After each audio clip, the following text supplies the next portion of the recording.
no puede haber un maestro, una maestra que pueda transmitir el deseo de leer, ni una formación lectora, ni el aumento de la competencia lectoliteraria, no lo van a poder hacer si ellos no son lectores y lectoras. El canon es el conjunto de obras que ya secularmente se han aceptado como que son las que representan la historia literaria de un país. Y si nos ponemos a analizarlas, pues hay muy poquitas mujeres.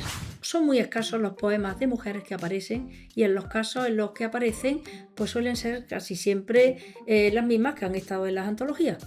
Por tanto, vemos que se está perpetuando a pesar de todo lo que estamos haciendo, pero yo creo, soy optimista y creo que estamos avanzando. Que la poesía es un género especialmente difícil. Yo creo que no es tan especialmente difícil, sino que lo que hace falta es que en la escuela se lea poesía, y en el instituto, y no solamente poesía de los clásicos, que sí se suele leer en los institutos, sino también poesía contemporánea. Si yo leo es porque he tenido buenos maestros y buenas maestras. Sobre todo yo lo noto cuando dirijo trabajo fin de grado. En los trabajos fin de grado las personas que leen más escriben mejor. Bueno, pues bienvenidas y bienvenidos a un nuevo episodio de Conversando sobre Educación. En el día de hoy tenemos a una persona especial. Yo siempre digo que son personas especiales. ¿Qué le voy a hacer? Si las traigo yo, será porque para mí son gente con la que mínimo me gustaría charlar un rato, por lo cual algo de especial tienen. En este caso, también porque acumulan una trayectoria muy importante. Vamos a hablar de todo el recorrido de la actualidad con María Rosal. Muy buenos días, ¿qué tal? Buenos días, pues estupendamente. Muchísimas gracias por venir muchas a gracias charlar conmigo. a ti por invitarme. Gracias. Bueno, estaba diciendo que es una persona con un recorrido, es catedrática, pero aparte formas parte, y lo voy a leer porque no quiero equivocarme, es miembro, no sé si es miembro, que se hicieron la broma esa en su momento cuando el lenguaje inclusivo, que es una cosa que quiero hablar contigo, cuando el lenguaje inclusivo, ¿qué se va a decir miembro a partir de ahora? Y ya me liaron, digo, pero ¿se puede decir miembro o no se puede decir...?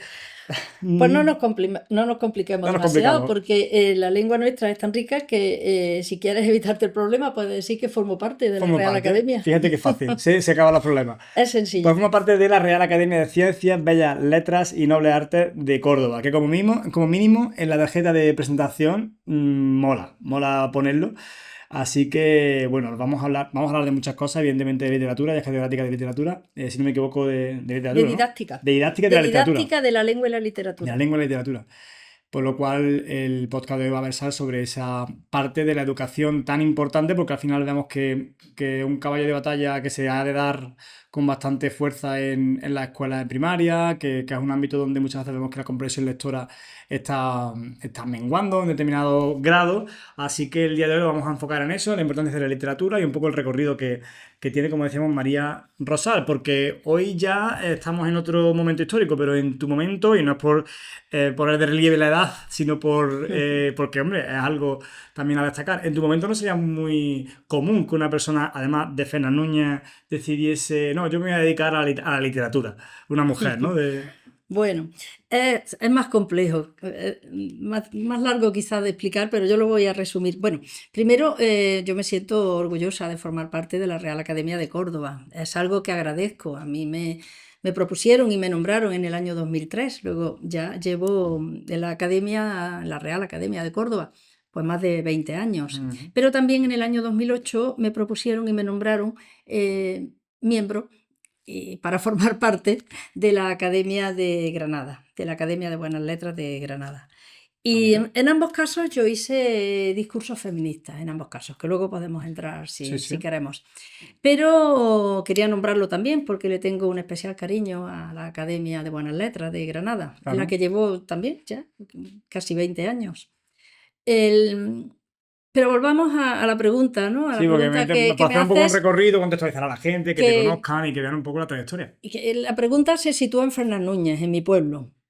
Bueno, mi pueblo es muy importante en mi formación desde siempre, desde niña. Mi pueblo ha sido un pueblo y sigue siendo un pueblo que siempre ha valorado mucho la cultura y en la que siempre ha habido actividades en las que nos hemos podido unir. Yo cuando era muy jovencita ya participaba en los recitales de poesía que la coral, bueno, entonces después la coral, pero la agrupación Calíope organizaba. Bueno, y he participado siempre en concursos que se hacían en la escuela, en el instituto y en todo eso. Entonces, Fernán Núñez ha sido pues la base de mi educación, la base de mi formación, la base de mi educación sentimental también. Todos los aprendizajes proceden de esa larga estancia en mi pueblo hasta los 18 años. Después yo salí, he estado muchos años fuera y después volví. Volví a mis raíces, a mi pueblo, donde yo me siento a gusto con la gente, con las vecinas, y donde quiero agradecer también que el año pasado el ayuntamiento de Fernán Núñez pues creó el premio de poesía María Rosal, Ah, mira, el primer orgullo, ¿no? premio. Imagino. Es un orgullo, es un agradecimiento grande por todo lo que supone y también que cuando presento algún libro, pues en mi pueblo siempre acude la gente por la calle. El otro día estaba yo en el mercadillo de mi pueblo y me paraban para decirme que habían leído mi última novela. Qué guay. Entonces, vivir en un pueblo como el mío, pues es muy gratificante. Luego estoy muy cerca de Córdoba. Y como decía, pues ha salido el primer premio, la primera convocatoria del premio que lleva mi nombre, y ahora está a punto de salir ya la segunda. Pues imagino que para mucha gente del Ujú, pueblo será una referencia y una inspiración, pero te quiero preguntar, aparte de qué importante, ¿no? Esa amalgama de colectivos, a lo mejor, o de espacios culturales que había en ujú. tu momento, porque te digo, no debe ser algo tan normal. Me imagino que en la época de la que estamos hablando no sería tan normal que en los pueblos hubiera ese ambiente cultural en el que a ti pues se te inspiró a tomar ese camino. ¿Quién te Ujú. inspiraba en esos momentos? Había un ambiente en mi pueblo y sigue habiendo un ambiente en el que la cultura se valora y en el que se fomenta también la igualdad. Pero también quiero recordar que es muy importante tener buenos maestros y buenas maestras. Entonces, para mí, la lectura fue muy importante y se fomentó en el colegio. Desde un maestro que nos leía algún fragmento o un cuento completo de Julio Cortázar, que eso ya a mí me impulsó bastante a la lectura, y luego en el instituto también. Y no podemos olvidar la biblioteca pública. Yo estoy hablando de la biblioteca pública de Fernán Núñez, que entonces a mí me sirvió, pero que la biblioteca pública de Fernán Núñez pues ahora está trabajando de manera muy implicada con la cultura y con todo lo que tiene que ver con la lectura. Por tanto, ahí hay una trayectoria en mi vida que ha estado siempre muy presente, ligada a la escuela pública, al instituto público de mi pueblo y ligada también a la biblioteca pública, porque es que en mi casa no había libros. Claro. Pero no es que no hubiera libros, es que no había ninguno, Claro, claro, por eso te preguntaba, ningún porque, libro. hombre, me pongo un poco a retrospectiva, me imagino el contexto social Ujú, que te acogió en esos momentos y entiendo que no debería ser algo fácil que una persona como tú, viniendo de un pueblo que a priori se entienden que tiene un acceso a la ujú, cultura más limitado, vamos, que Córdoba no creo yo que estuviese en esa época tampoco muy bollante, pero eso, y más si le añadimos la perspectiva de género, ¿no? ujú. Entonces, también te quería preguntar por eso, ¿no? Porque ¿cómo ves tú hoy la perspectiva de género del antes y el ahora?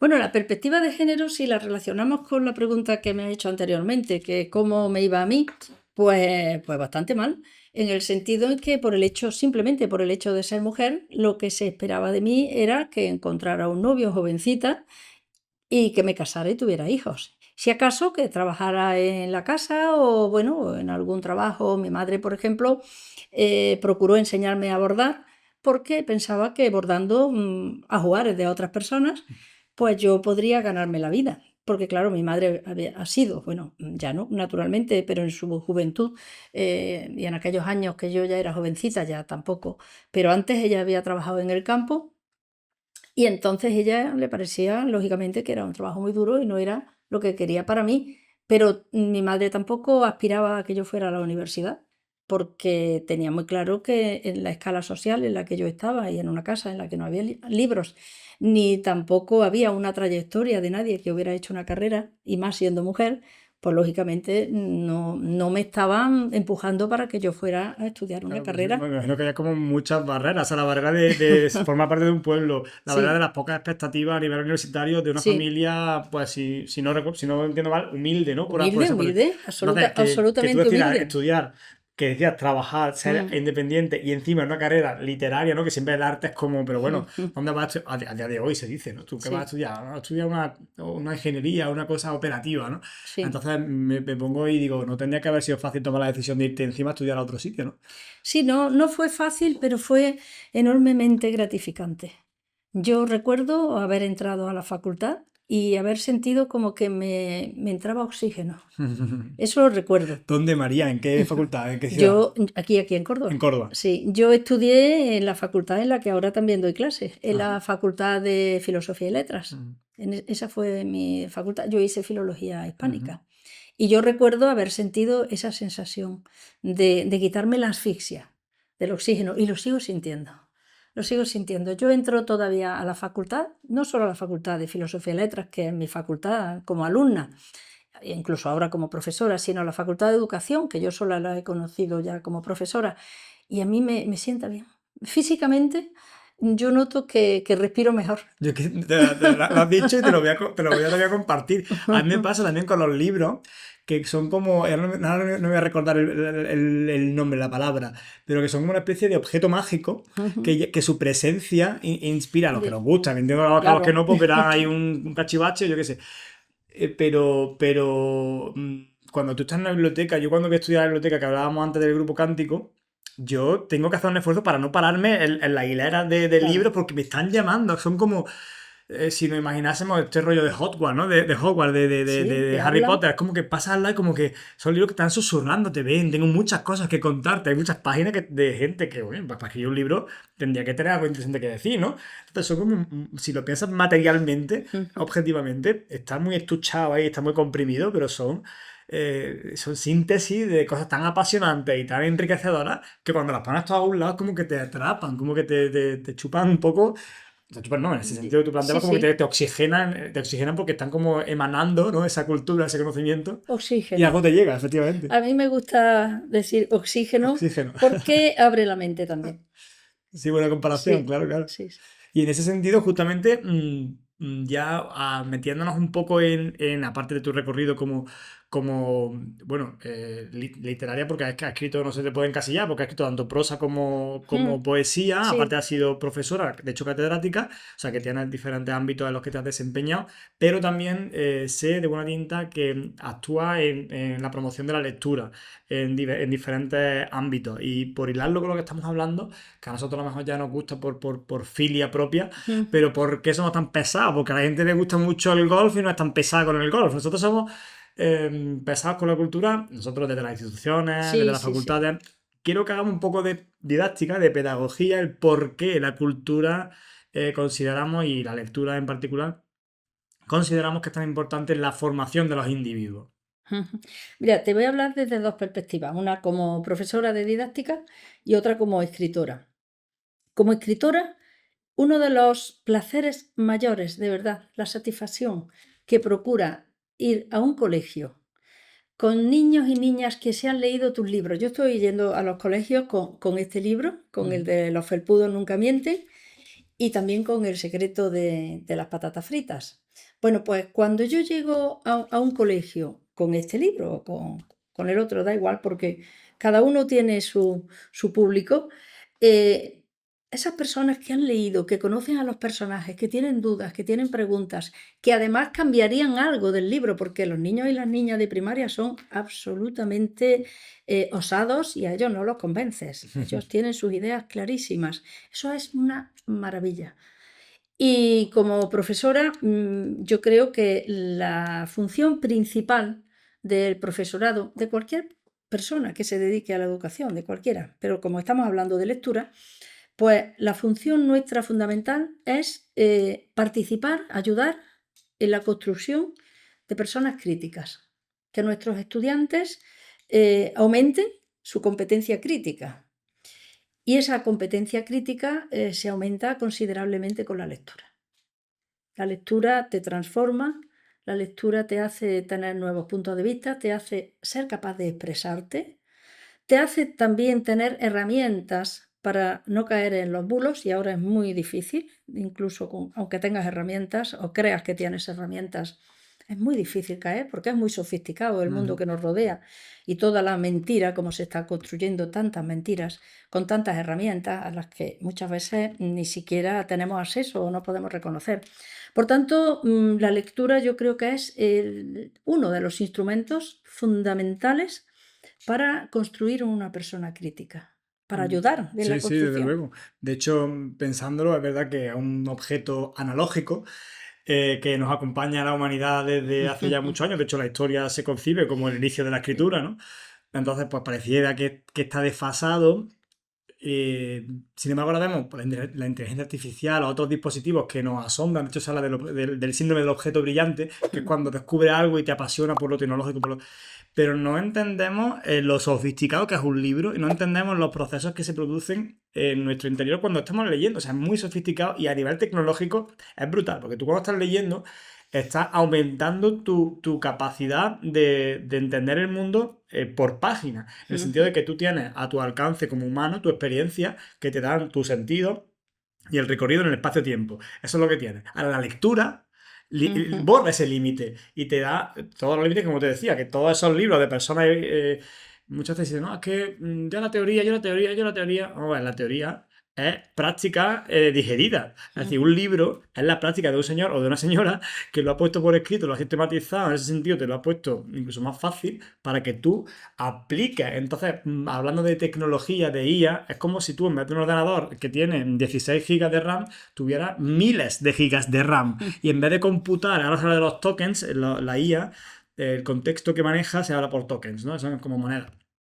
Entonces, en vez de tener 1000 tokens, tuvieran millones de tokens.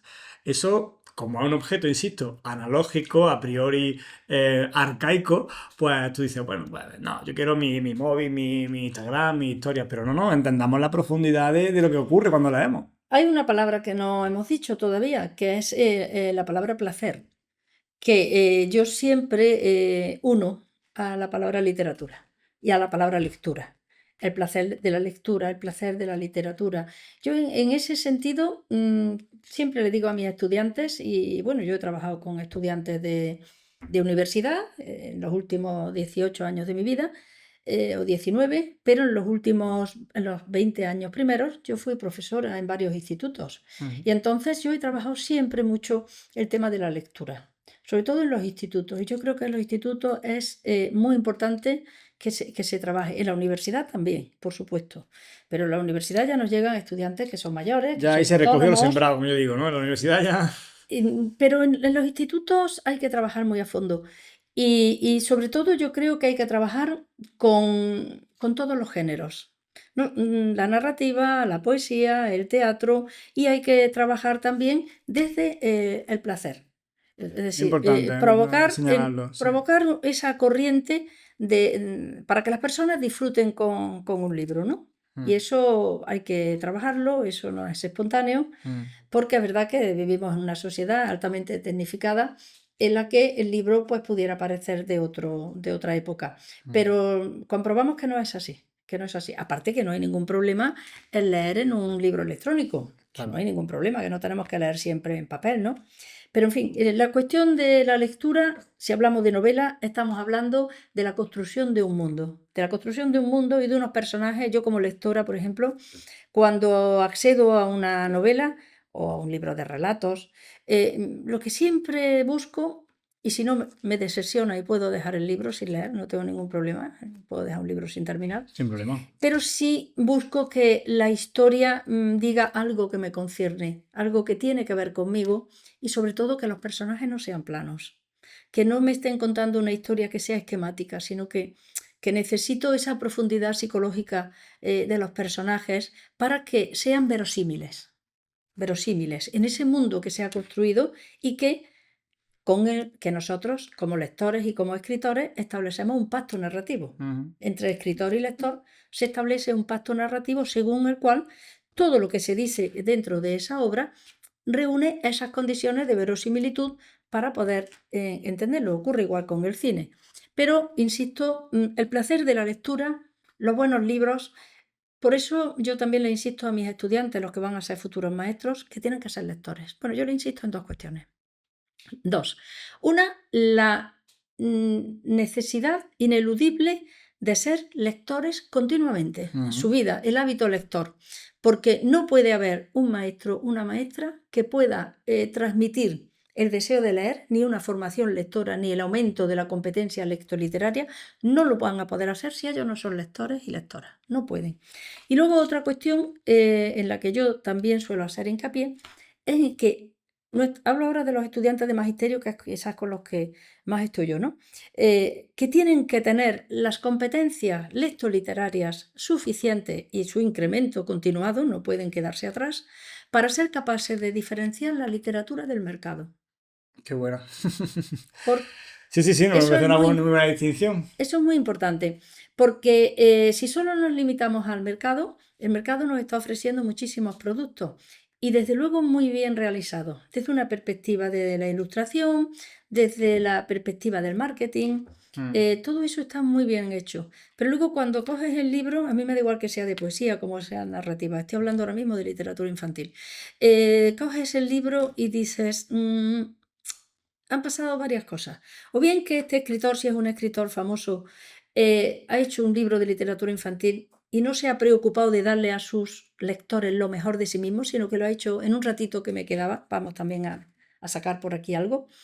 O bien te puedes encontrar que los personajes son planos, como te he dicho, que las ideas son esquemáticas, que falta profundidad de pensamiento, que no hay metáforas, que no hay un mundo simbólico. Entonces te estás encontrando con un libro que dices, bueno, qué bien ilustrado está, qué buen marketing han hecho, esta persona escribe bien, es correcto el libro, Sí, pero, pero no hay qué simple. Esto no va a provocar el aumento de ninguna competencia Claro. en los niños y en las niñas. Y lo primero es el placer de la lectura. Sí. Está muy bien situado porque es verdad que a veces tratamos de convencer de, ¿no? La pregunta que ha iniciado este hilo. Venía a decir que somos unos pesados con el hecho de que la gente lea, ¿no? Porque eso, la gente que le gusta, pues eso, el hockey sobre hielo, pues dice, bueno, me gusta a mí, pero no tengo por qué convencer a nadie. Pero los que nos gusta la lectura sí que somos un poco pesados para que el resto de gente lea. Y en ocasiones ponemos el énfasis en lo que te provee, ¿no? En lo que te trae a cambio. Y creo que es verdad que también es un error, y yo mismo a veces lo cometo, porque además incentiva aún más esa relación de mercado, esa relación de consumidor. Es decir, leo, y además ahora está muy de moda con el tema del coaching, y mucha peña que está, además, María, tú no sé si estás, si eres conocedora de estos cursos que hay para leer rápido, que esto es vamos, es una cosa de que se va a acabar el mundo como, quiero decir, no va de eso, o sea, no va de leer rápido porque quiero, o sea, estás confundiendo muchísimo las cosas. Y es verdad que yo y la gente que a veces insistimos en lo que adquieres a través de la lectura, podemos dar el sustrato para que otra gente venga con estos cursos de leer rápido para sacarle el máximo jugo a un libro de negocio. No, al final el placer. Hay un elemento de placer que es sustituible y que es a lo mejor la esencia que realmente te engancha con la lectura, porque evidentemente tú puedes hacer una cosa por obligación y tú puedes hacer una cosa porque, pues eso, a lo mejor haces ejercicio y a lo mejor no siempre te apetecía correr, o a lo mejor una ensalada no siempre te apetece, pero lo haces porque consideras que es saludable. Igualmente puedes leer porque consideras que es saludable. Pero si tienes que comer ensalada, ya te procura la de que te guste. Y si vas a hacer deporte, ya te procura la de que sea un deporte que te guste. Igualmente en la lectura, y además se insiste mucho, ¿no? Siempre, escoger un libro que te guste. Porque muchas veces los profesores y profesoras imponen su criterio. No, vamos a leer este libro. Y a lo mejor no se preocupan de eso. La literatura infantil tan abundante y tan bonita, o sea, tan chula. Yo leí algunos de tus libros, como te he comentado, y otros de literatura infantil en la asignatura que tuve de educación primaria, y me quedé flipado. O sea, me quedé flipado de cómo te enganchan, de lo bonito que está redactado, de la historia, de todo. Entonces dije, es que es por aquí, es que es por la estética, ¿no? Que al final está detrás de la literatura, que hay que convencer a la gente. Mira, a mí me preocupa mucho,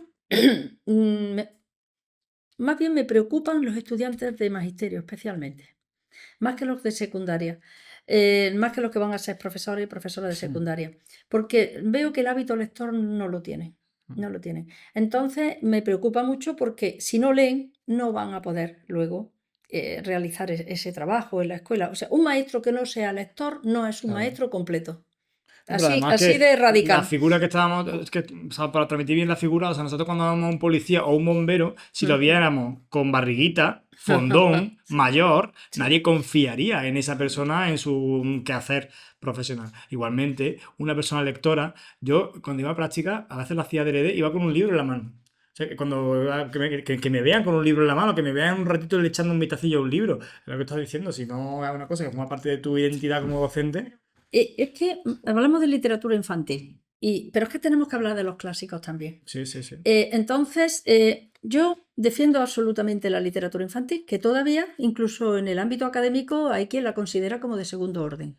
Entonces, yo defiendo absolutamente la literatura infantil de calidad. Esa literatura infantil en la que el escritor o la escritora ha puesto lo mejor de sí mismo. Cada uno tiene el talento que tiene y ya se tiene que preocupar de aumentar sus propias competencias. Pero yo defiendo absolutamente que en los colegios se trabaje con la literatura infantil y en los institutos también, no nos olvidemos. Pero también defiendo que se trabaje con los clásicos. Decía Italo Calvino que un clásico es alguien que todavía no ha dejado de significar. Ujú.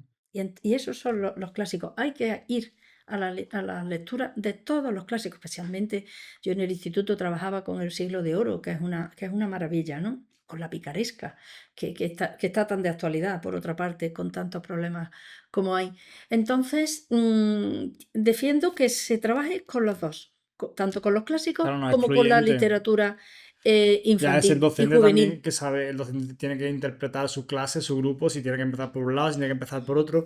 Y ahora que lo mencionas, antes de pasar a otro tema, ha hablado un poco de los clásicos. Sabemos que las Ujú. tertulias dialógicas, ¿no? En el contexto de, bueno, de las comunidades de aprendizaje, pero no, no tiene por qué. En general, las tertulias, bueno, las tertulias dialógicas se fundamentan en los clásicos, ¿no? Tú que tienes una mirada de género, ¿qué opinión te suscita el que al final los clásicos, sobre todo, tengan una sobrerepresentación Sí. de autores masculinos? Bueno, ese es el debate en el que llevamos ya muchísimos años y que continuamos y que tenemos que seguir continuando. Ese es el debate sobre el canon, Ujú. ¿vale? El canon. ¿Qué es el canon? Pues el canon es el conjunto de obras que ya secularmente se han aceptado como que son las que representan en la historia literaria de un país. Y si nos ponemos a analizarlas, pues hay muy poquitas mujeres, muy poquitas mujeres. Yo me he dedicado a analizar de manera muy intensiva la presencia barra ausencia de las poetas, de las mujeres poetas. Y sobre todo yo me he centrado en los últimos 40 años de nuestra poesía, de nuestra historia literaria. Este libro, por ejemplo, que no lo he presentado todavía en ningún sitio porque a mí no me da tiempo. En Pues, primicia, entonces. este libro que se titula Del boom de los 80 al laberinto de Internet, pues aquí yo me entretuve en hacer un análisis de más de 100 antologías desde los años 80 hasta la actualidad. Y entonces he demostrado con nombres y apellidos y con porcentajes también, he demostrado con nombres y apellidos cuáles son las antologías que se han publicado. Muchas veces son siempre antologías de ámbito nacional. Digo que muchas veces son antologías que pretenden fijar el canon de una época. Por ejemplo, las antologías que se publicaron a finales del siglo XX, en los años 90, pues pretendían como ya fijar este es el canon del siglo XX hasta aquí. Y ahí tampoco había mujeres. También se han hecho antologías exclusivamente de mujeres que han estado muy contestadas y ha habido mucho debate sobre eso, pero en fin, a donde quiero llegar es que la influencia de esas antologías, y yo eso lo demuestro con hechos en ese libro, y con títulos y con nombres y apellidos, pues las poetas escasas que aparecían en las antologías también se reproduce luego en los libros de texto, porque yo estaba analizando la poesía desde 1975 hasta la actualidad en los libros de texto, por una parte de cuarto de educación secundaria, por otra parte de segundo de bachillerato. ¿Y qué es lo que ocurre? Pues que ese canon que es esencialmente masculino y en el que aparecen efectivamente muy pocas mujeres y en algunos casos simplemente como cuota, se va a reproducir luego en los libros de texto. Por tanto, ¿qué está ocurriendo? Pues está ocurriendo que el canon va a permanecer, está permaneciendo. ¿Y cómo podemos cambiar eso? Pues insistiendo, en la universidad lo hacemos a través de trabajos de investigación y de proyectos en los que yo estoy involucrada, pues insistiendo en la formación de nuestros futuros maestros y maestras, profesores y profesoras en secundaria y bachillerato, para que cuestionen el canon y para que aporten ese grupo y ese conjunto de poesía escrita por mujeres, igual podríamos hablar de narrativa, naturalmente, pero me centro en la poesía en este caso, para que se pueda conocer, porque si no seguiríamos perpetuando el canon. Estamos trabajando mucho en proyectos, en congresos, en publicaciones, en revistas especializadas, y hay muchas publicaciones ya sobre esto y estamos avanzando mucho para hacer visibles las obras de las mujeres. He comprobado que tanto en cuarto de secundaria como en segundo de bachillerato se repiten los mismos nombres y además hay otra cuestión importante que considero importante y es que cuando en los libros de texto aparecen nombres de hombres y nombres de mujeres, ya he dicho que de mujeres muy poquitas, pero luego al final del tema, en cada libro de texto siempre suelen incluirse unos poemas como representativos de ese tema para acceder a la lectura, que desgraciadamente se habla mucho más del movimiento literario que del propio texto, pero bueno, pues en ese caso se vuelve a repetir esa discriminación por razón de género, de manera que son muy escasos los poemas de mujeres que aparecen y en los casos en los que aparecen, pues suelen ser casi siempre las mismas que han estado en las antologías. Por tanto, vemos que se está perpetuando a pesar de todo lo que estamos haciendo, pero yo creo, soy optimista y creo que estamos avanzando. Y un argumento, quiero darte lugar a que lo expliques. También yo tengo la curiosidad de escuchar ese argumento, porque hay quien pueda decir que, bueno, que igual que te preguntaba a ti, que como alguien de tu generación se enroló en una carrera literaria, puede uno pensar que en épocas anteriores, y sobre todo si vamos a hablar de la historia de la humanidad, pues es muy difícil que una mujer haya tenido acceso a, a una carrera literaria, o a ser poeta, o a ser escritora, por tanto, una cuestión cuantitativa. Es decir, si hay más hombres que mujeres en el canon, es porque, bueno, pues como hablamos de que salen más corredores en Jamaica, ¿no? Porque en Jamaica nos ponen de niños a hacer atletismo y entonces, pues, porcentualmente, o aquí jugamos mucho al fútbol, entonces la selección española, o en Brasil, entonces es una cuestión cuantitativa, ¿no? ¿Qué tienes que decir frente a ese argumento? No es cuantitativa, es una cuestión, porque hay muchísimas mujeres que están escribiendo poesía, narrativa, es una cuestión de socialización patriarcal, es una cuestión en la que estamos en un mundo en el que prima lo masculino y las redes masculinas pues tienen el poder que tienen y las mujeres pues no tenemos acceso a esos centros de poder, por tanto siempre continuamos estando en los márgenes. Es verdad que obtenemos premios de poesía, es verdad que obtenemos premios de narrativa, pero los premios que verdaderamente luego se consideran, ahí hay una minoría de mujeres, ¿no? Por tanto, tiene que ver con la socialización patriarcal y con la construcción que Sí, sí. tenemos de nuestro mundo. Y yo creo que gracias al feminismo y gracias a la investigación, porque desde las academias, desde las universidades, estamos trabajando profundamente en todo ello, yo creo que estamos avanzando mucho y que estamos haciendo visibles a muchas escritoras que no lo eran. Estamos trabajando, pero con mucha profundidad y estamos trabajando en red. Muchas universidades. Yo trabajo con la Universidad de Granada, con la Universidad de Sevilla, con Salamanca, con Murcia, y estamos muchas investigadoras metidas en proyectos en los que lo que pretendemos es hacer visibles las obras de las mujeres. Por tanto, yo creo que desde la universidad, desde todas las universidades, se está trabajando muy bien. Y aquí desde la Universidad de Córdoba, desde luego, estamos trabajando también con mucha profundidad. Bueno, yo es algo que he percibido y lo comento siempre porque para mí es algo positivo y es una de las cosas que me han movido a tener este podcast, el que eso no ocurra solamente en la facultad, sino que trascienda por otras redes, la importancia que se le da a la educación con perspectiva de género y precisamente lo que tú estás explicando, pues lo conozcamos, ¿no? Yo verdad que he tenido una formación no formal en este ámbito, pero que los estudiantes de 20, 20 y pico años, que además hoy en día pues están tan expuestos a estos discursos de odio, ¿no?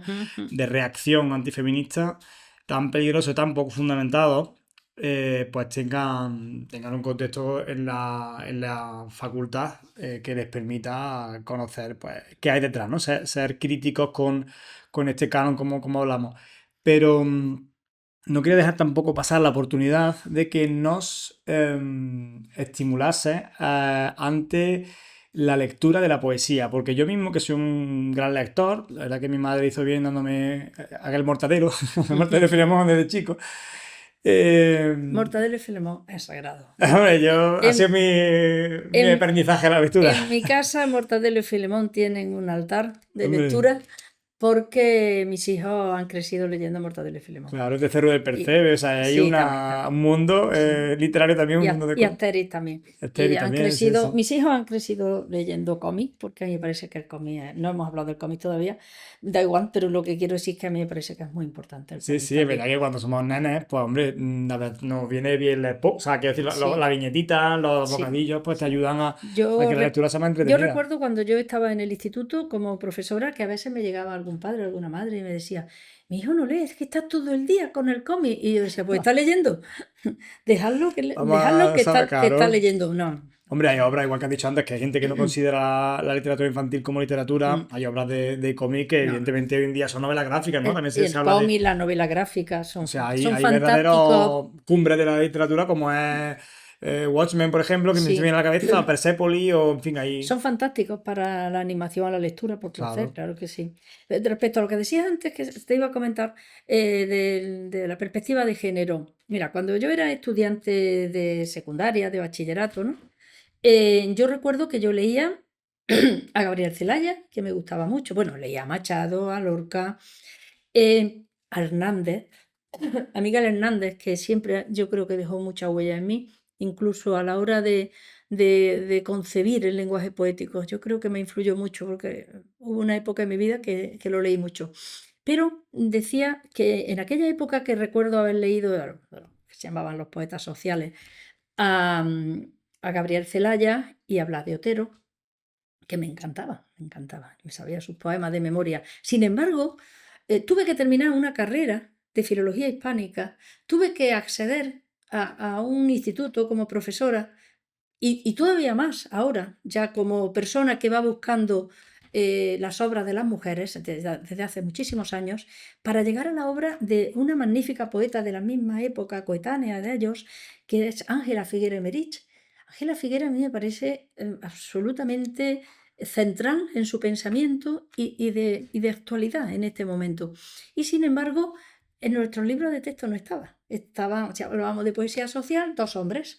Claro. Otra poeta de la época, coetánea también, Gloria Fuertes. Ujú. Gloria Fuertes, a la que no valoraban porque como había escrito poemas para niños y en fin, aquellos poemas infantiles, con aquellas rimas, aquellos pareados, pues eso ya parece que no era poesía en serio. Sin embargo, Gloria Fuertes, que ahora cuando se cumplió su centenario parece que todo el mundo quería revitalizarla y perfectamente bien, me alegro de ello, pero sin embargo ya hace muchos años que empezamos a decir, yo empecé a publicar también sobre Gloria Fuertes, que es una gran poeta. Ujú. Es una gran poeta. Y entonces, pues, sin embargo, no estaban simplemente ocultas. En el caso de Ángela Figuera, oculta, no se conocía, silenciada por razón de género. En el caso de Gloria Fuertes, incluso rechazada porque se había dedicado a la televisión y a hacer Mm. aquellos poemitas para niños que ya parece que eso no tenía valor. Sin embargo, el pensamiento poético y la construcción poética y la ironía de Gloria Fuertes ya quisiera tenerla muchos poetas contemporáneos que se dicen a sí mismos poetas. Me imagino. Y justo retomando un poco la petición que te hago en relación a la poesía de que nos ayude a entenderla, porque lo que te venía comentando, yo soy un lector de hace mucho tiempo, pero es verdad que la poesía siempre se me ha resistido. Cuando he cogido, a lo mejor, pues, como se suele decir, a lo mejor no he cogido el libro adecuado, o vamos, he leído muchas veces cosas Mm. clásicas y demás, pero es verdad que, mira que yo soy un rapero, o sea, yo llevo escuchando rap toda mi vida y yo lo que escucho es rap, ¿sabes? Es verdad que no escucho el rap más clásico, en fin, tengo un poquito más de gusto porque llevo muchos años. Pero la poesía, sin embargo, no he sabido disfrutarla. A día de hoy sigo sin saber disfrutarla. Entonces, no sé si es que hay una forma de acercarse a ella que no es la más adecuada o si nos puedes dar algún consejo en relación a esto. Yo tengo la experiencia, consejo es difícil, pero no sé si sé darte un consejo. Tengo la experiencia de oír que la poesía, lo que acabas tú de decir más o menos, que la poesía es un género especialmente difícil. Yo creo que no es tan especialmente difícil, sino que lo que hace falta es que en la escuela se lea poesía y en el instituto. Y no solamente poesía de los clásicos, que sí se suele leer en los institutos, sino también poesía contemporánea.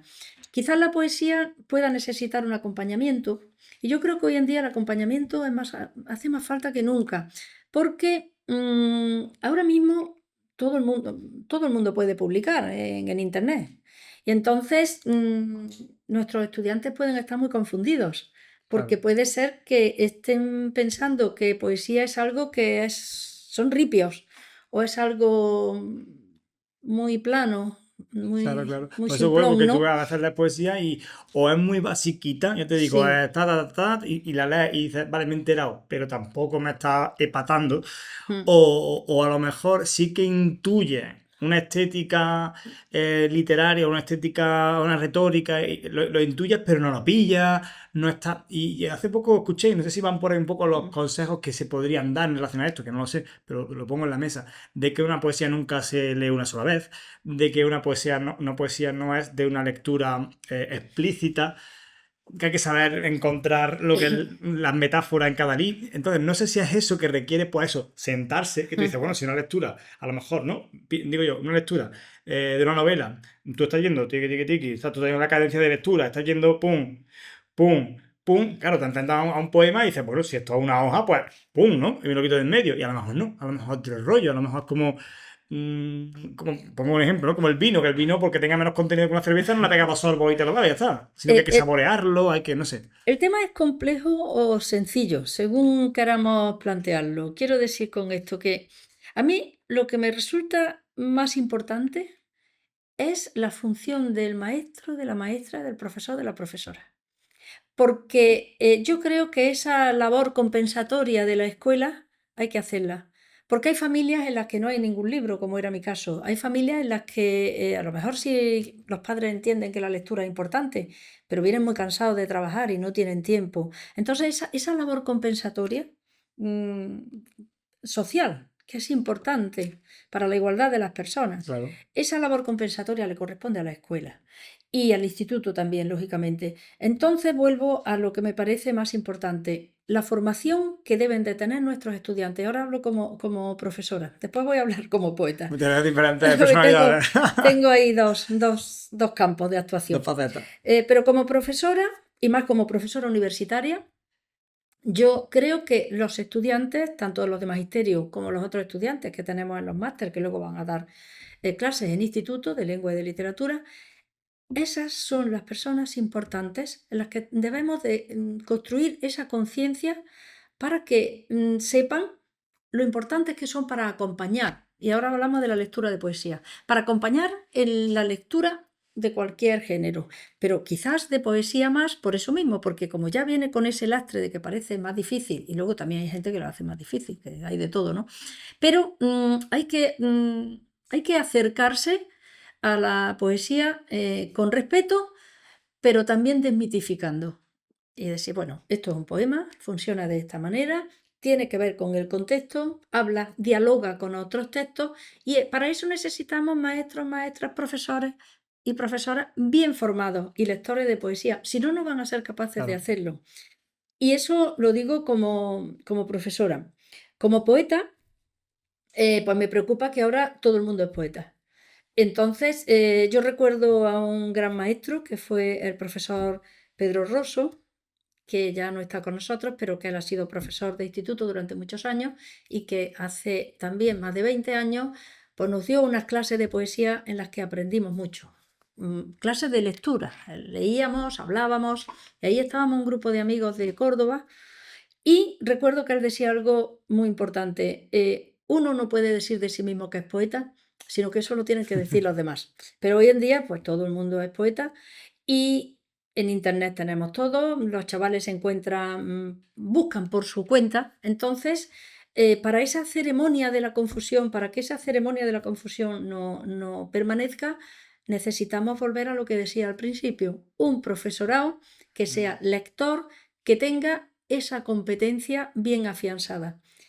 Porque a veces yo me encuentro cosas que me dan mucha pena, porque a veces te encuentras que los profesores valoran mucho algunos poemas que hacen algunos chavales y cuando tú los lees dices, bueno, esto no está bien y además me están confundiendo a este chico o a esta chica porque este chico se está creyendo que es poeta, pues se lo ha dicho su profesor Claro, y esto no deja de ser un ripio o un romance mal narrado.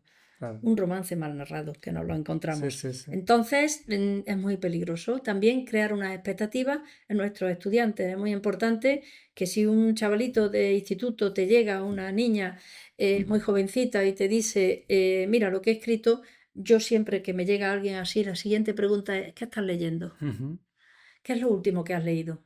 Lo que no puede ser es que alguien te responda, como una vez me pasó a mí, que alguien te responda, no, si a mí leer no me gusta, lo que me gusta es escribir. No, no puede escribir una persona que no Claro. sea lectora, porque no se alimenta. No, pero además, mira, yo tenía una cosa apuntada, tengo ahí un... Yo espera que me gusta leer, pero también soy muy tecnófilo. Y tengo aquí un sistema de apunto todo. Y tenía una cosa apuntada muy, muy graciosa, que era para exámenes complejos, ver anteriormente, o en el periodo de estudio, ver anteriormente Miguel Noguera o Ernesto Castro. Pues son dos personas, te explico quién son. Miguel Noguera es un humorista, pero es un humorista muy, muy, muy raro, muy distinto. Y él juega mucho con el lenguaje. Él te mete, de hecho, son como especie de catarsis, pero todo va en lo semántico, te lleva a una paranoia y tanto este como Ernesto Castro, que es un filósofo que tiene un canal de YouTube, pero el filósofo y da sus clases de. Este hombre discurre, pues, típica persona que, como. Como el otro. Hay un director que siempre que lo ve, un director de cine, Rodrigo Cortés, que como yo digo, da placer escucharlo. Son gente que usa todos los recursos desde el lenguaje hasta la cadencia, hasta las metáforas visuales, que ya pierde el hilo de lo que está hablando porque está en lo estético. Y yo me daba cuenta de que cuando escuchaba a Ernesto Castro y a Miguel Noguera, yo discurría mejor. O sea, mi pensamiento fluía mejor, tenía Claro, más sí, sí. recursos para poner un ejemplo. Claro. Y medio en broma, medio en serio, me puse leer, o sea, ponerme podcast. Yo, la verdad que soy muy consumidor de podcast. Cuando friego, cuando estoy en casa, pum, me engancho y estoy ahí. Entonces, ¿verdad? Cuando estamos expuestos, en el caso de la poesía, de la lectura, evidentemente yo eso, ¿verdad? Que lo tengo ya como hábito lector por las noches, ¿verdad? Que me gustaría meterlo más durante el día. A veces me he bloqueado momentos del día para hacerlo, pero es verdad que cuesta cuando estamos en tantas cosas. Pero bueno, mínimo por la noche siempre Es le complicado, buscamos sí. un huequecito. De hecho, yo Sí, muchas sí, veces sí. cuando la gente ha visto la serie, digo, mira, yo voy a Broncano. ¿Sabes por qué? Por dos razones. La primera, porque me gusta. Broncano, soy un consumidor de comedia también desde chico, desde Buenafuente me tuve ese hábito. Y quizás pues desde Mortadelo, quién sabe de dónde viene el hábito de la comedia. Pero primero porque me gustan. Y segundo porque lo puedo apagar cuando quiera e irme a leer a la cama. Porque cuando te metes en las series, como las series ya son 300 episodios, y además hay 300 series que todas son maravillosas, y es verdad que las son, pues por las veces, pues, que están muy chulas. Pero claro, si me engancho a la serie es cuando leo. Entonces digo, no, yo veo Broncano, que lo veo mientras como, acabo de comer, lo que tardo en digerir un poquito y a leer, y ya puedo leer en vez de 10 minutos, pues puedo leer 30 antes de acostarme, porque si no caes peloto. Pues lo que está diciendo me ha hecho recordar este lunes pasado, el lunes ha sido el martes, creo, no, el martes, el día 1. Yo estuve en Cabra. En Cabra tienen un certamen de teatro maravilloso que llevan ya 12 años y este año me han invitado porque el Colegio Ruperto Tellado de Rute ha puesto una obra mía, ha puesto una obra de teatro que se llama Malapata III y la máquina del tiempo. Es una obra de teatro infantil que yo escribí hace tiempo, que se representó por primera vez en el Colegio Carmen Romero de Aguilar de la Frontera y que ahora estas profesoras conocieron la obra y me dijeron que querían representarlo. Bueno, ha sido absolutamente impresionante. Impresionante. Entonces volvemos otra vez, yo vuelvo otra vez al valor de los maestros y de las Claro, maestras. Si yo leo es porque he tenido buenos maestros y buenas claro. maestras. A mí me han influido y me han ayudado. Entonces, estas maestras que son fantásticas, que han trabajado una barbaridad, yo fui el otro día a ese teatro que además es espectacular y allí representaron la obra.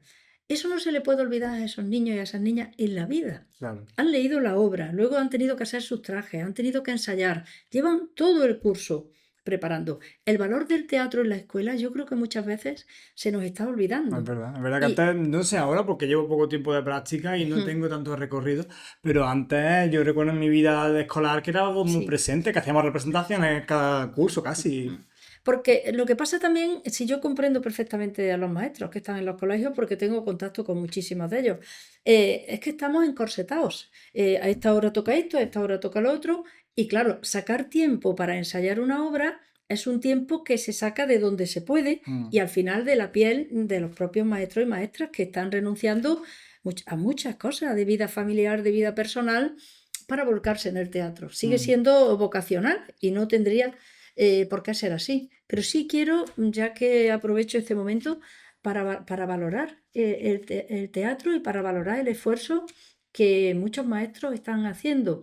Yo voy también a muchos colegios y a institutos con las novelas mías y a institutos ahora estoy yendo... Esa es la última, ¿no? Esta Nunca es te la fíes de una última. oveja negra. Nunca te fíes de una oveja negra. Pues ahora voy a institutos con esta obra, porque está claro, es ya bueno, para adolescentes. El protagonista tiene 18 años. Es un protagonista joven, pero en realidad lo que narro es la historia de una familia y también la hipocresía, ¿no? Muchas cosas actuales.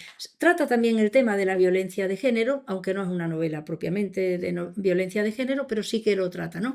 Y entonces, cuando vas y te encuentras con los estudiantes, pues eso es un momento de mucha alegría, ese compartir. Pero eso no existiría si no hay detrás un maestro o una maestra preocupados, que se han leído primero la novela, que me han llamado, que hemos quedado, que hay que organizarlo todo, que hay que ponerse de acuerdo en las fechas, porque no tenemos muchos días tampoco libres para poder ir.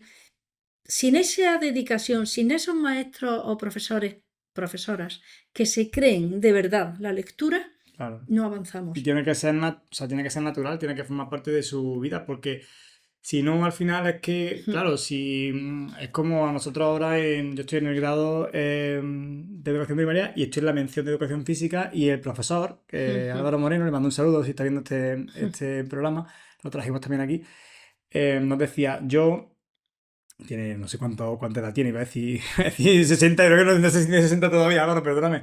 Vamos, es mayor, es un profesor mayor, sin embargo, cuando dábamos las clases de educación física, tú lo veías, vamos, que estaba súper en forma. Y hacía la explicación de los ejercicios y lo reproducía y decía, venga, ¿cómo hacer esto, no? O sea, y hay mucha gente que no lo hacía bien por coordinación, por potencia física, y él decía, vamos, yo no puedo venir a clase, o sea, yo voy todas las mañanas a entrenar, por salud, pero también por autoridad. Porque yo, ¿cómo puedo dar a vosotros clases? Haz esto, y no, aunque tenga la edad que tenga, si es que yo me dedico a esto, ¿yo cómo voy a venir? Y él decía, aparte de esa explicación con su propio ejemplo, y él decía, también animaba la lectura, mucho. Él también es un lector, de hecho le regalé un libro hace poco, quedé con él, y le regalé un libro porque cuando lo entrevisté, digo yo, cuando charlamos, hablamos también de lectura, porque él lo comenta mucho en clase, también insiste en que los maestros y las maestras tienen que leer. Y hablamos del libro y se lo regalé. Porque a él me gusta mucho esa liturgia de la lectura, de te regalo un libro, me lo dejas, me lo da, que rule. Y bueno, la cuestión es que él hablaba mucho de esto, de la lectura, y también la metáfora que hacía, dice, es que para un maestro leer es como para cualquier deportista la carrera continua. Tú, por mucho que de baloncesto, tú tienes que tener un trote, tú tienes que tener un cardio. Claro. Tú no puedes decir, ay, tengo un partido, pues, bueno, como tengo un partido, puedes hacer. No, tiene que ser algo que ya estés haciendo, que sea parte de tu identidad vida. como profesional. Entonces, leer no es una cosa que tú digas, vale, como soy docente, pues voy a ver si leo. No. Es una cosa que ya tienes que venir hecho. Y a veces incluso se me viene una faceta medio autoritaria de decir que no sale un graduado de la facultad sin que sea. Y si no puede ser, pues mira, oye, que no se entra a policía o bomberos si no tienes más de unos 70 y pico. Y no entra. Sí. Esa es una batalla que tenemos en nuestra facultad y en otras facultades de universidades españolas, que nuestros maestros lean. Y los que han hecho filosofía, filología Sí, hay unos que más hispánica, remedio que eso leen. Yo, de hecho, noto mucho la diferencia cuando doy clase a los estudiantes futuros maestros que cuando doy clase de máster a personas que proceden de filología. Se nota muchísimo la diferencia. Y se nota mucho porque cuando yo hablo de una obra, ellos no tienen referentes. Cuando vienen los que han hecho filología, si yo hablo de una obra, tienen referentes, Claro, tienen, les suena, tienen sabe cuál es intertextos, claro. son capaces en un texto de reconocer intertextos, cómo ese texto dialoga con otros, son capaces. Pero nuestros estudiantes de magisterio, le digo, esto bueno, pues no me importa explicárselo, no tengo ningún problema. Si no, estoy trabajando con un texto y ellos no ven los enlaces que ese texto, o los nexos que pudiera tener, intertextos. Se llama así. Si no lo ven, a mí no me importa, y además le digo, si no lo veis, me da igual, preguntadme que yo lo explico. Pero detecto muy poca base lectora. Y me preocuparía poco si yo lo viera con ganas de leer. Pero no. Es que no forma parte de... No es una habilidad, te digo, estamos en un mundo en que la cultura, además, que yo creo que también es positivo, se nos manifiesta a través de, pues, de series, incluso los mismos podcasts y los mismos... Son accesos, hay cosas, yo siempre defiendo mucho en el anterior podcast, bueno, depende de cuándo se escuche este, pero hemos hablado aquí de podcasts como el de Quantum Fracture o el de Javier Santolaya, que son de científicos, son un rigor muy importante y que tú puedes... Pero no es, exactamente, no es intercambiable por la lectura, ¿no? Yo no demonizo nada, yo soy integradora absolutamente, inclusiva, quiero decir que se puede leer, puede escuchar, yo escucho podcast, puedes leer, es que no hay No es excluyente, pero es verdad que como problema. pareciera que ya hago esto, no está en un hábito, o sea, en el día a día de un es verdad que después nos topamos con que eso, te lo comenté creo por WhatsApp, lo hablamos, que después cuando acude a la estadística parece que la gente está leyendo mucho de 10 y pico a 20 y largos años, parece la franja en la que la gente más lee. Pero no sé si es que leen la cosa que tú decías, que no tienen una profundización de los personajes o que son textos planos, que no se traduce luego en no sé, una capacidad de referenciar. No, y no se traduce tampoco en la capacidad de expresión. De expresión. De expresión oral y de expresión escrita. Es que a veces, sobre todo yo lo noto cuando dirijo trabajo fin de grado.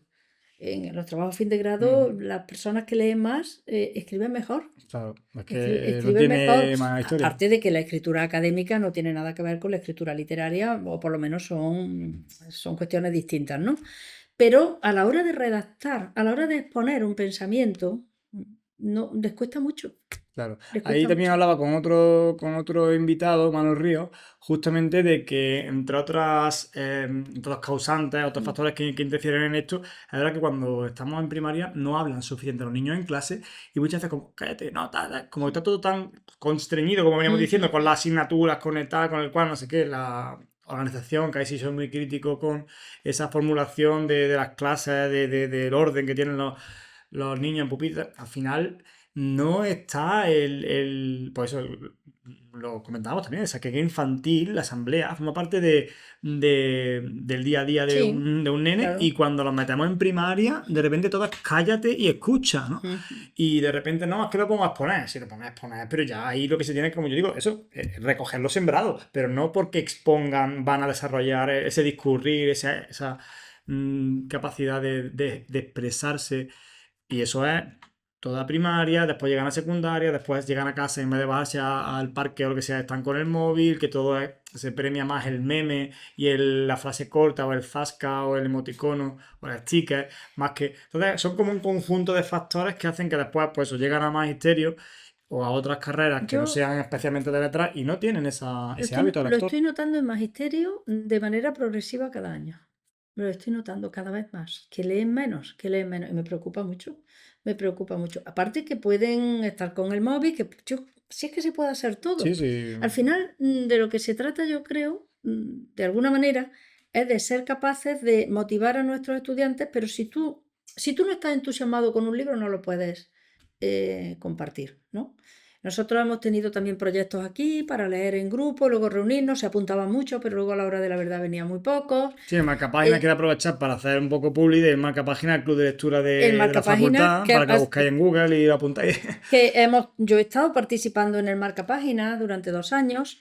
Este año ya no estoy, pero durante 2 años María, sí. que te corte, porque es que me ha venido la idea de cuando yo participé en el marcapágina, ya fuerte, porque había poca gente, y la poca gente que había cuando hacíamos la tertulia, que después hacíamos, no sabía hablar del libro, no se lo habían leído, o sea, no sé, estaban apuntados ahí porque daban medio punto en no sé qué asignatura, claro. Y tal, y estábamos hablando de los personajes y eran plan, se habían leído lo que sea por internet, un resumen, por si tenían que decir algo, decir, me ha gustado, sí me ha gustado, ¿por qué? Porque tal. Y ahí se me acabó mi intervención. Después, claro, yo y otras manos lo habíamos leído, empezamos a ahondar en problemáticas que se derivaban de la trama. Sí. Y tú qué piensas? y se quedaban cortadísimos, pues es que no me lo he leído. Y había varias personas así, ¿no? Digo, joder, estamos un poco, y lo poco que estamos aquí estamos así, es triste un poquito.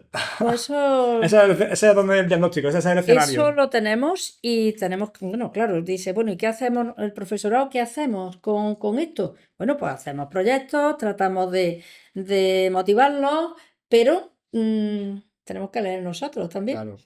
tenemos que leer. Yo creo que es muy bueno también algo que no se ha dicho, leer en voz alta. Leer Ujú, en voz alta. Sobre todo los niños y las niñas de primaria. Leer en voz alta y aprender de memoria. Aprender de memoria poemas. ujú. Eso también le facilita mucho, hace que incluso los poemas que se aprenden de memoria los pueden cantar, pueden inventarse, los pueden representar. En fin, todo eso requiere pues mucho trabajo, mucha planificación. Y entonces yo también le digo a mis estudiantes que, porque todo el mundo ahora recurre a Internet, a ver qué hay aquí. Yo digo, pero bueno, yo lo que requiero de mis estudiantes es que sean capaces de diseñar estrategias de aprendizaje, estrategias de intervención didáctica en el aula.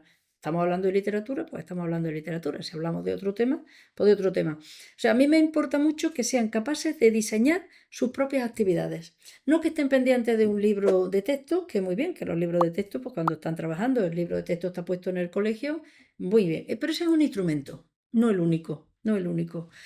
Y también tenemos otros instrumentos, porque hay páginas muy interesantes en internet, muchas veces de profesorado de secundaria, que están haciendo trabajos Sí, absolutamente muchos maravillosos. recursos. También hay recursos por parte del ministerio que están muy bien, muy bien. Y todo eso hay que conocerlo.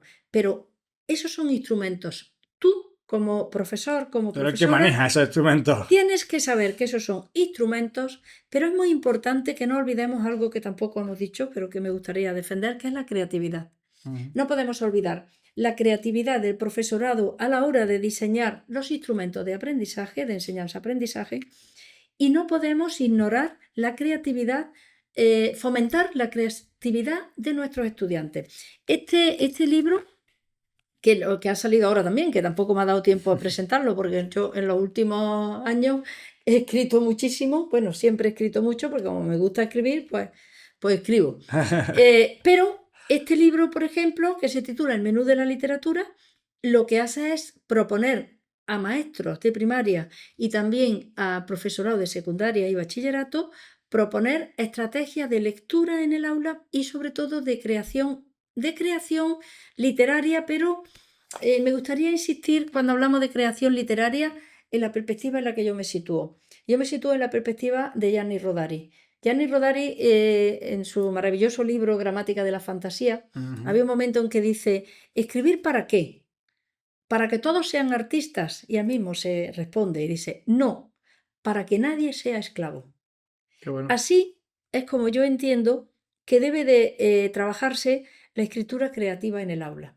No estamos creando poetas, no estamos creando filólogos, no estamos creando a personas especiales, estamos fomentando la creación de ciudadanos y ciudadanas que sean personas críticas y más en el mundo contemporáneo. Total, y aparte me viene a la cabeza una frase justamente de un rapero que es también muy. Se le conoce un poco como el rapero universitario porque hizo filología, Tote King, que tiene una frase que decía: No sé por qué me empeño en manchar el folio si vacío me hace de espejo.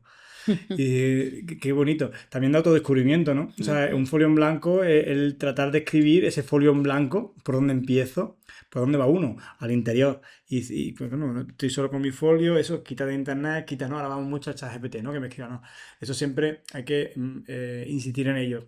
Hoy en día, ChatGPT, este tipo de herramientas tienen que ser, pues igual, una herramienta, una ayuda Es una para herramienta. tener dialéctica con un texto. Además, en lo concreto, lo recomendable sería que tú escribas y que con tu texto escrito acudas al ChatGPT, oye, ¿cómo puedo mejorar? Oye, ¿qué piensas? Oye, ¿tú cómo harías tal cosa? Pero tú escribe primero, porque ahí te ves obligado a decir, oye, ¿escribir para qué? O sea, ¿qué quiero decir? Y en esa dialéctica contigo mismo es como uno Yo nunca, también. nunca le he preguntado al ChatGPT cómo mejorar Y mira los un libros que texto tiene. mío. Se pueden escribir cosas sin No, tener ChatGPT. no sé, sí lo he usado para algunas cosas, sobre todo para divertirnos y preguntarle Es cosas. divertido, Y hombre. preguntarle cosas así para provocar, pero eso lo hemos hecho en grupo por hacer tonterías. Claro. Pero yo sola trabajando, enviar un texto al ChatGPT y decirle cómo podría mejorar esto, No sé, es que no se me ha ocurrido. Sí, pero es verdad que estamos No hablando se de me ha una persona ocurrido con un nunca. recorrido que tendrás ChatGPT que mandártelo a ti para que piensas.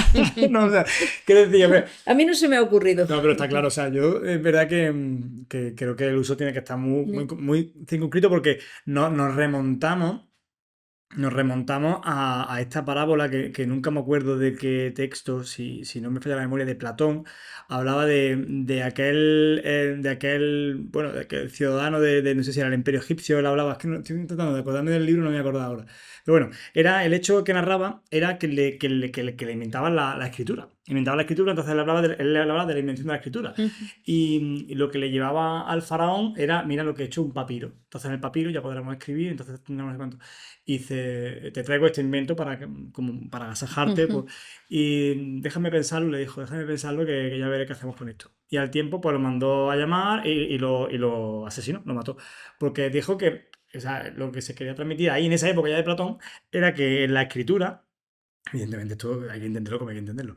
Pero que en la escritura el ser humano, al poder valerse de un instrumento ajeno a él para que su capacidad de memoria o de discurrir, de pensar, estuviera en un artefacto externo, dejaría en algún momento de usarlo. Entonces, incluso la transmisión oral y el yo hacerme cargo de la cultura, de mi entorno, de mi comunidad, para poder transmitirla, para hacerla valer en mi presente, ya poco a poco esto derivaría en eso. Y dices, que acertado, porque al final lo que subcontratamos, lo que el ser humano delega en otro elemento, uno dice, bueno, ¿yo para qué lo voy a hacer, no? Entonces, nos podemos ver con el chat GPT en que cada vez le demos más tareas a esto, a esto, a esto, y llega un momento que con los años, pues nos convirtamos finalmente, evidentemente, en una persona, pues sin cerebro, ¿no? Prácticamente una lobotomizada, ¿no?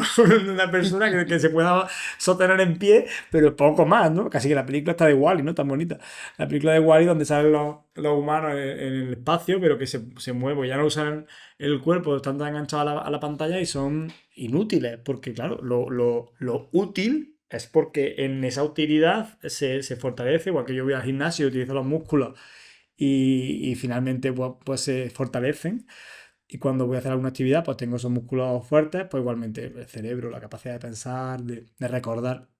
Y el ChatGPT es verdad que nos pone un poco en riesgo esta Al cuestión. ChatGPT lo estamos Y alimentando, después lo que que exactamente. es otra cuestión que habría que considerar, porque todos nuestros trabajos en la universidad, trabajos en abierto, que cada vez se nos pide más que nuestros trabajos estén en abierto, porque bueno, pasamos nuestras evaluaciones y se nos pide así, muy bien, pero yo también me paro a pensar que estamos regalando nuestro trabajo al ChatGPT. Total. Hombre, ahora con lo Lo de. estamos alimentando con ah, nuestro esfuerzo, ¿no? Que eso también ya habría lo que estamos haciendo con las considerarlo. redes sociales, que hablábamos de que cuál es el precio, ¿no? Es gratis, es gratis. ¿Cuál es el precio de las redes sociales? La información que le estamos dando, ¿no? El ChatGPT igual, ¿no? Que, hombre, se está alimentando de todo el contenido que está subido a internet. Y ahora justamente ha sido muy paradigmático esto que estamos hablando con, precisamente, que lo mencionaba antes, las imágenes de Estudio Ghibli, que es este estudio, si para la gente que no lo conozca, para la gente que no lo conozca, muy mal, para empezar, porque para mí es no de las mejores películas de animación, porque justamente hablábamos antes de que la gente no considera a la literatura infantil o a la novela gráfica Mm. literatura, y es quien no considera las películas de animación como obras de cine tal cual, sino que son menores, ¿no? Estudio Ghibli tiene verdaderas obras maestras del cine en general.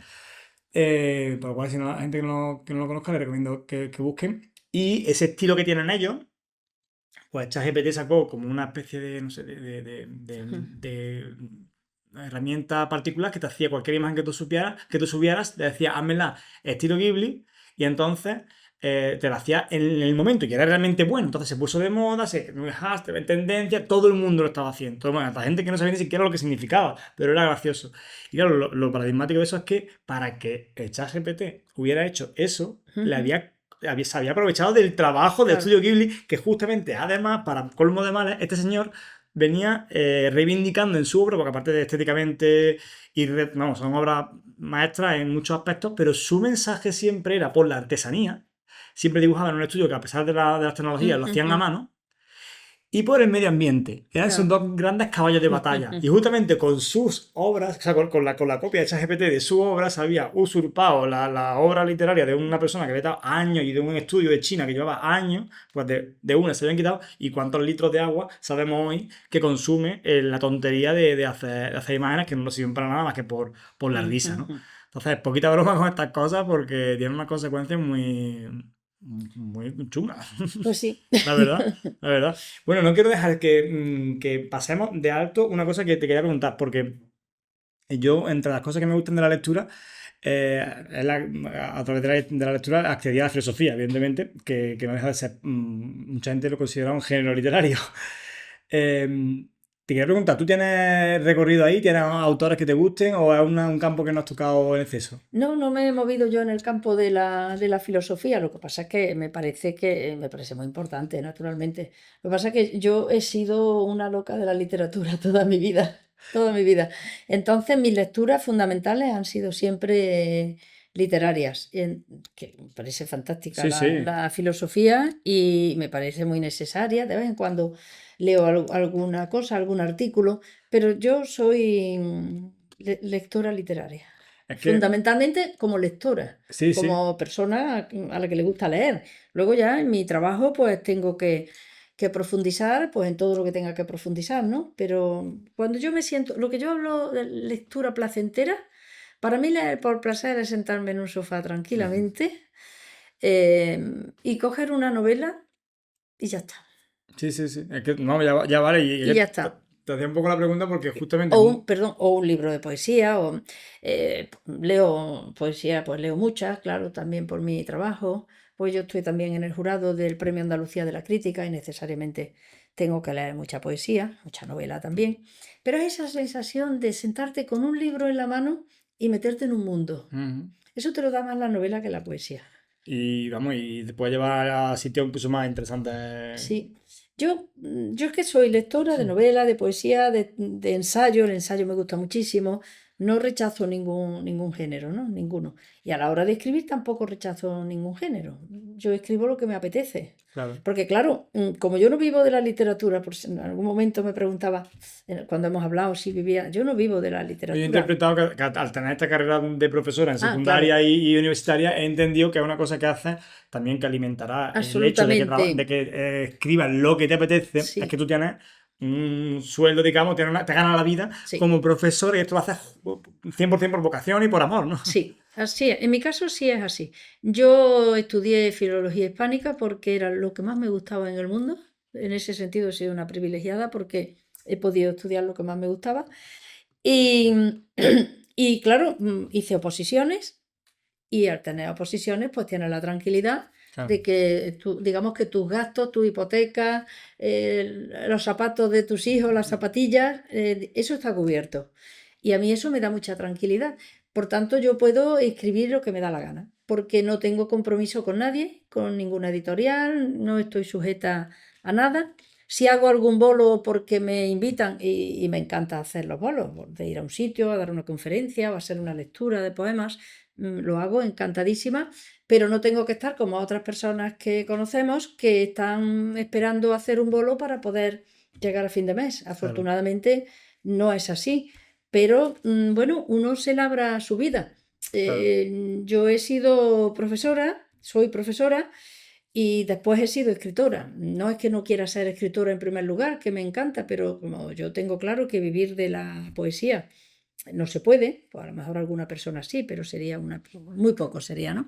Pues entonces yo me he preocupado de buscar el sustento Claro, y como después persona darle que recorrido necesita al otro. comer, tener una vivienda, tener ropa y Mm. tener unos hijos, que unos hijos además requieren tener unos estudios, pues todo eso me lo ha dado a mí mi trabajo como profesora y luego he tenido la suerte de ser profesora de lo que me gusta. Como escribir me gusta muchísimo, pues dedico mucho tiempo a escribir. Como la universidad, por otra parte, nos pide y nos exige, entre comillas, digamos, pero es una exigencia natural, que hagamos investigación, porque ya me dirás, un profesor, una profesora universitaria que no investigue. No. Es como lo que decíamos, si no eres lector, ¿qué vas a transmitir? Si no investigas, ¿qué vas a transmitir? Entonces, como la universidad, el sistema universitario, naturalmente, pide que los profesores y profesoras seamos investigadores, como me gusta el ensayo, pues no me ha costado excesivo trabajo dedicarme a escribir ensayo y a cumplir con ese mandato de mi profesión, gracias a que me gusta escribir. Por tanto, todo ha confluido, ha confluido y ha confluido de manera feliz. Para mí, tener unas vacaciones y no pensar en nada y sentarme a escribir es el mejor regalo. Hombre, Es decir, ahora tengo unas vacaciones, con que sea una semana ya son vacaciones. Ahora tengo Semana Santa, ¿no? la Semana Santa no es una semana, al final son 5 días. Ya. La Semana Santa se queda en nada, pero yo me refiero al verano, ¿no? Yo siempre, cuando más escribo es en verano.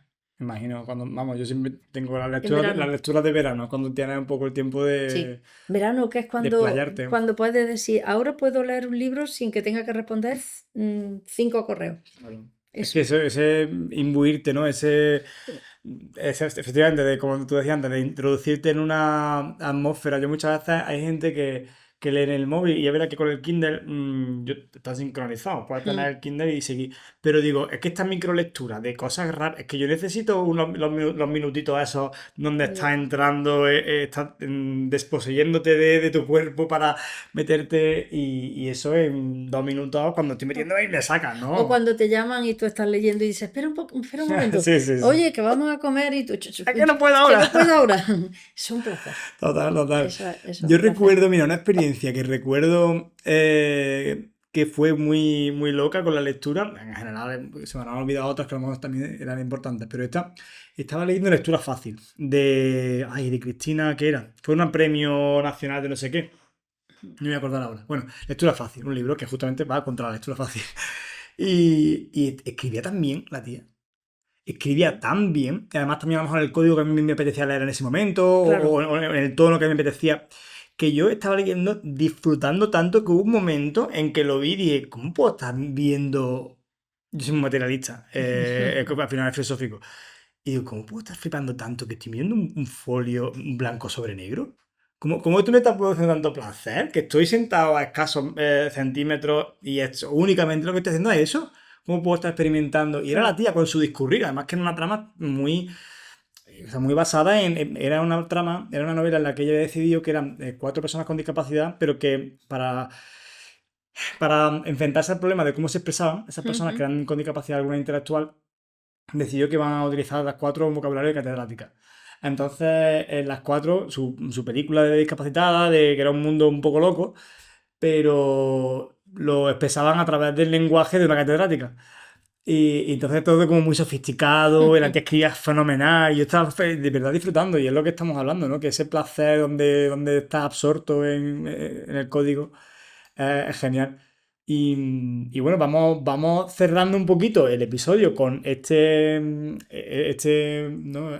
Animando a la lectura por parte de nuestros queridos y queridas maestras y maestros, porque consideramos que efectivamente... De hecho, mira, yo estoy hablando con un profesor de secundaria y me decía, mira, prefiero que vengan con menos conocimiento de otra cosa, pero que sepan leer y escribir bien. Os tendréis que dedicar, medio en broma, os tendréis que dedicar a que la gente saliese de primaria sabiendo leer y escribir bien. Lo demás nos lo dejáis a nosotros, a los de secundaria. Pero, y decía, oye, pues, qué cosa que nunca me había pensado más... Y los de secundaria también tienen que preocuparse de que sigan leyendo. Claro, continuando eso, pero es verdad que las pirámides se forman de la forma que se forman, ¿no? Las pirámides tienen que tener un sustento amplio sobre el que después puedas construir, ¿no? Y me quedé con esa copla. Es verdad que yo creo que en el mundo tan, como venimos hablando, tan científico-técnico que tenemos por delante, paradójicamente va a ser la lectoescritura lo que realmente nos va a hacer competentes para poder abordarlo, así que... Absolutamente. Vamos a mandar el mensaje en ese sentido, ¿no? Te quiero invitar a que acabe un poco la charla mandando un mensajito de optimismo, lo que tú quieras comentar, pero es verdad que me gusta acabar siempre invitando a la persona invitada ¿no? Porque es verdad que al final tenemos siempre en este tipo de discursos un aire a veces pesimista o frustrado porque la realidad, como también decía Javier Gómez, te saca el tema de la filosofía también porque últimamente leo mucho a Javier Gómez y es un filósofo que defiende mucho la literatura como vía de expresión filosófica. Y bueno, lo tengo muy presente. Pero eso, que mandamos un mensaje de optimismo y que la gente un poco se anime con este mundillo de la lectura, de la cultura. Sí, pues como hemos dicho ya, pues yo creo que lo que influye más a la hora de motivar y de trasladar esa motivación de la lectura es la pasión. La pasión que pongas, como decía Jaime Gil de Viedma, con la pasión que da el conocimiento, pues yo lo diría a la inversa, ¿no? El conocimiento que llega también A través de la pasión. a través de la pasión, ¿no? Claro. Entonces, que seamos capaces de transmitir esa pasión por la lectura a nuestros estudiantes. Da igual que nuestros estudiantes sean de la universidad, como que sean de infantil, como que sean de primaria, y eso se transmite mucho, yo creo, con el ejemplo. Sí. El ejemplo es muy, muy importante en estos casos y transmitirlo siempre como el placer de la lectura, que no quiere decir que leer sea fácil y que no tenga su dificultad, pero cuando vas entrando en una obra y empiezas a identificarte y a comprenderla y a entenderla, eso sí te genera un placer que es inigualable, desde luego. Y que uno entiende que hay procesos en los que hay un momento de sacrificio, pero porque va a alcanzar algo que desea, ¿no? Por ejemplo, básico para que la gente lo entienda, tú haces pesas y tal y cual porque deseas tener ese cuerpo, ¿no? Que muchas veces motiva más que incluso la salud. Yo tengo ese deseo y soy capaz de hacer el sacrificio, ¿no? Por lo que tú estás planteando. Al final la lectura nos trae momentos de placer y bueno, a lo mejor es uno un poco más tedioso, pero Y siempre... yo lo planteo a la inversa justo, que el hecho de leer y disfrutar con un libro te lleve a otro. Claro. No que digas tengo que leer porque tengo que mejorar mi expresión, tengo que mejorar mi ortografía, que es indudable que la vas a mejorar leyendo, pero no es la finalidad como yo la entiendo. Disfrutar identificándote con un libro, sintiéndote bien con ese libro, que es cuando lo entiendes, cuando lo comprendes, cuando el libro también te habla a ti, de algo que tiene que ver contigo. Y en ese sentido, pues yo soy una lectora bastante impaciente. Si una obra no me engancha, pues yo la dejo, porque También hay mucho que leer. También hay que animar, efectivamente, también hay que animar a la gente que esto ocurre cuando eres un joven lector, que empiezas a leer, es que no valgo para leer porque no me gusta. Oye, no, nos pasa también a la gente que si tenemos un Claro, poquito más el sí. hábito, que coger un libro no te gusta, pues dar una oportunidad, a veces las primeras páginas no son siempre súper trepidantes, dar una oportunidad, pero que si llevas un par de capítulos y ves que no, pues mira, a Por otro. eso es importante que conozcamos a nuestros alumnos y Claro. alumnas y que sepamos que ese libro que le estamos recomendando a lo mejor no es el momento, Mm. pero puede serlo después, se le puede dar una oportunidad después y si no, otro libro. Mira, yo estoy viendo en mi practicum de estos meses una cosa que es que los niños leen mucho novelas de fútbol. Ujú. Que a lo mejor, pues no sé de forma rotunda si es lo mejor o lo peor, pero sí sé que ellos tienen un hábito que ellos acaban un examen y dicen, me puedo poner a leer. Claro, porque el fútbol es un centro de interés para ellos, Eso entonces es. eso hace que lleguen a los libros. Si es bueno o no es bueno leer novelas de fútbol, ni bueno ni malo. Tienes que verlo exactamente. Si están bien escritas y son buenas obras literarias, O que al excelente. menos con el. Si estamos hablando de mercado, de una obra que es oportunista porque ahora interesa, pero que luego tiene un lenguaje plano y muy simple y ahí no le va a aportar a los chavales nada, quiero decir también en su desarrollo pues entonces pues no será una obra buena, pero no será buena o mala en función del tema. Claro, y lo que sobre todo hay que transmitir que esto es un proceso y que igual que pues, muchas veces en la facultad subir escalera consume 7 veces más que hacer un ascensor. Dice, coño, faltaría más. O sea, es normal, ¿no? Es decir, que leer algo regulero es mucho mejor que no leer nada. Y que en todo caso vamos a conseguir que alguien que lea algo regulero lea algo mejor, pero si lee algo regulero, si no lee nada, sí que lo va a entender como algo casi imposible, que no. En El fin, acompañamiento, que claro, hemos claro. dicho. Ese acompañamiento en la lectura que hay que hacer, estar El rol cerca de y los guardar maestros. distancia. Ujú. Estar cerca y guardar Aquí hay que distancia. saber hacer acompañamiento. Darle autonomía a la persona lectora, estar cerca, pero guardar esa distancia de su autonomía y sobre todo, si ves que no puede con ese libro, pues otro libro. Ujú. Si que no puede con esos poemas, pues vamos a ayudar con esos poemas. Pues vamos a quedarnos con esa idea de acompañamiento que me parece súper bonita porque creo que define mucho la labor docente, que a veces pues, nos metemos en cosas muy técnicas y muy sofisticadas, pero no dejamos de ser personas que tenemos que estar haciéndole un acompañamiento a esos Ahí está. pequeños proyectos de personas. Y en el caso de la lectura, pues también habrá que aprender. Primero con la pasión que tú no has dejado de hacer énfasis en ella, ¿no? De que al final transmitamos la pasión por la lectura porque a nosotros nos apasiona la Claro. lectura. Y segundo, pues, con la capacidad didáctica también de saber cuándo, qué, cómo. Y nada, de nuevo muchísimas gracias María por Gracias a ti. visitarnos Muchas y un gracias. saludo a todos. Nos vemos en el siguiente episodio. Chao. Muchísimas gracias.